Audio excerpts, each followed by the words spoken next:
Bonjour tout le monde, le thème de la semaine étant What's on their phone. Au menu aujourd'hui, nous avons des applications mobiles.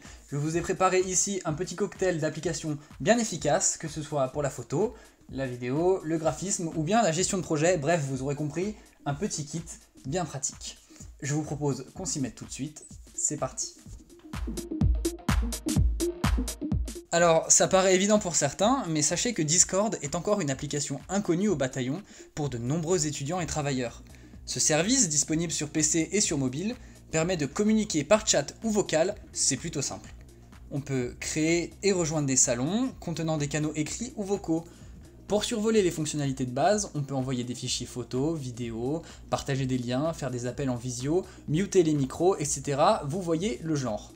Avec un concept relativement simple, Discord est devenu le lieu de référence pour se retrouver, se détendre ou travailler. Pour Discord, voyez ça comme un véritable salon. On peut rejoindre amis, collègues de travail sur invitation. La force de Discord réside sur la possibilité de créer beaucoup de salons différents. On peut donc très bien faire de la gestion de projet avec des groupes de travail. C'est facile d'utilisation, c'est pratique, vous pouvez rejoindre les discussions en un clic, c'est un must.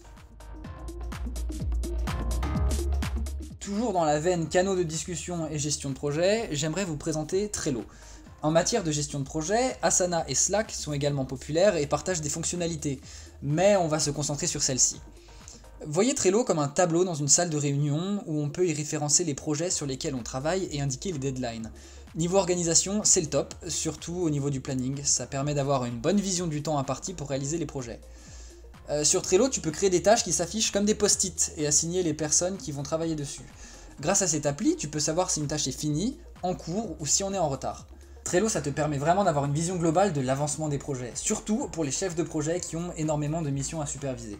Je vous conseille fortement cette application, elle est vraiment pratique. Tout est dit dans le nom, il s'agit d'une version condensée et gratuite de Lightroom de la suite Adobe.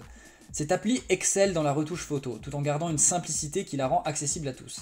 Les paramètres que l'on peut retoucher concernent principalement les essentiels, par exemple la gestion de lumière, la colorimétrie, la netteté, etc. On peut enregistrer des presets qui sauvegardent un ensemble de retouches que vous pourrez appliquer en un clic à vos autres photos.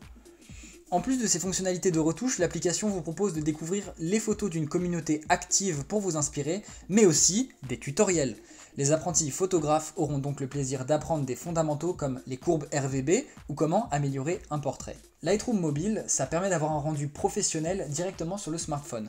C'est idéal pour poster sur les réseaux sociaux, par exemple sur Instagram, sans passer par la retouche sur ordinateur. Je l'utilise moi-même et je ne peux que la recommander.